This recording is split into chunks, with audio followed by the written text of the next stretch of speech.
Assalamualaikum warahmatullahi wabarakatuh. Halo teman-teman, gimana nih kabarnya? Pasti baik kan? Alhamdulillah. Oh ya, mengenai judul materi kita hari ini yaitu sistem pernafasan pada manusia. Sebelumnya teman-teman tahu nggak nih gimana sih sistem pernafasan manusia itu? Tunggu. Sebelum dijawab dan dibahas lebih lanjut mengenai materi kita pada hari ini, jangan lupa like, komen, dan subscribe ya.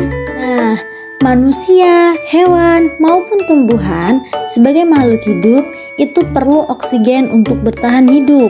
Waktu bernafas, kita mempunyai organ-organ yang bekerja sama dan membentuk sistem organ yang bekerja mengatur oksigen yang ada dalam lingkungan hidup sampai pada setiap sel yang kita butuhkan.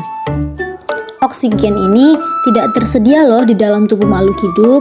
Untuk mendapatkan oksigen, ini kita dapatkan dari lingkungan di sekitar kita. Bernafas artinya kegiatan menghirup atau memasukkan oksigen dari lingkungan hidup dan mengeluarkan karbon dioksida dan uap air lewat pernafasan kita. Oke, kali ini kita akan mempelajari lebih lanjut nih tentang organ-organ pernafasan pada manusia. Stay tune ya.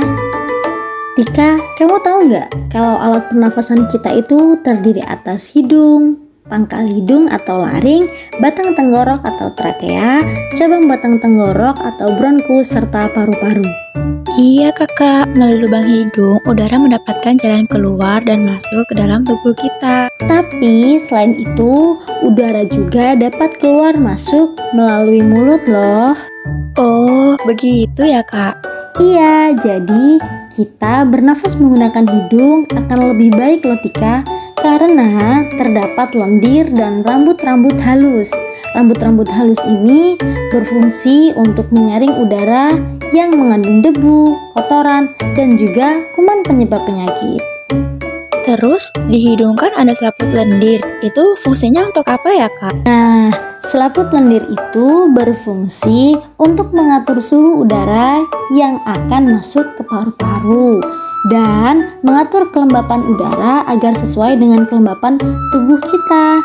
Hidung juga adalah jalur yang langsung terhubung dengan alat pernafasan berikutnya, yaitu tenggorokan. Tenggorokan itu kan alat pernapasan yang terdapat pada laring atau pangkal tenggorokan dan trakea atau batang tenggorokan ya kak? Iya, benar sekali Tika. Tenggorokan itu merupakan alat pernafasan manusia yang terdapat di laring atau pangkal tenggorokan dan trakea atau batang tenggorok. Nah, pada bagian dalam dinding batang tenggorok terdapat pula selaput lendir dan rambut-rambut halus yang selalu bergetar. Fungsinya yaitu untuk menghalangi benda-benda asing yang akan masuk ke paru-paru. Tika pernah tidak tersedak? Pernah banget kak. Itu kenapa ya kak? Tersedak merupakan gerak refleks untuk mengeluarkan kembali benda asing berupa makanan ataupun yang lainnya yang masuk ke dalam saluran pernafasan. Oh, aku tahu. Gerak refleks adalah gerak cepat dan otomatis yang menanggapi rangsangan dari luar organ kan? Iya Tika, benar. Kemudian pangkal tenggorok yang disebut juga laring itu menghubungkan hidung dengan batang tenggorok yang biasa disebut dengan trakea. Pada ujung trakea terdapat bronkus, yaitu percabangan yang menghubungkan trakea dengan paru-paru kiri dan paru-paru kanan. Paru-paru kan terletak di dalam rongga dada kan kak? Jika kita menghirup udara, maka udara masuk ke paru-paru. Lalu kemana lagi ya kak?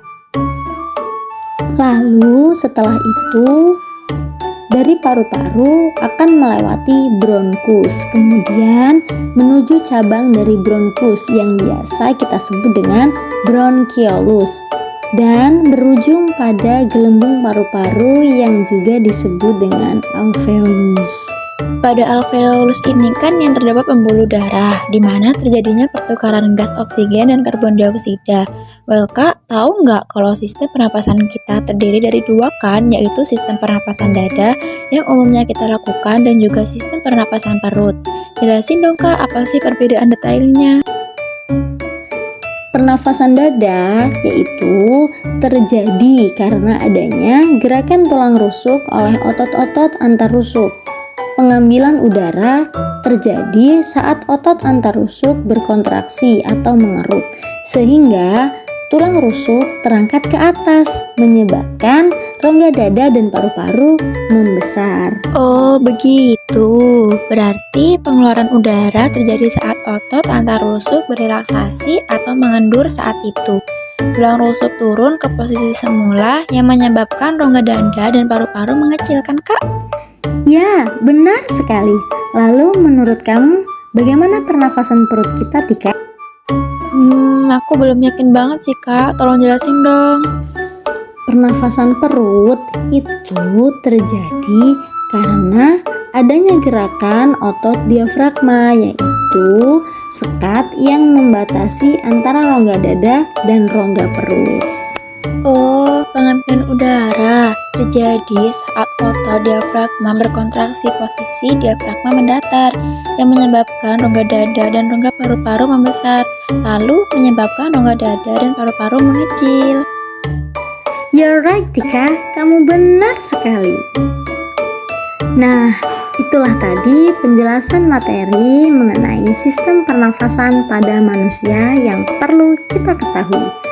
Lalu, bagaimana nih teman-teman? Sudah paham kan tentang sistem pernafasan pada manusia?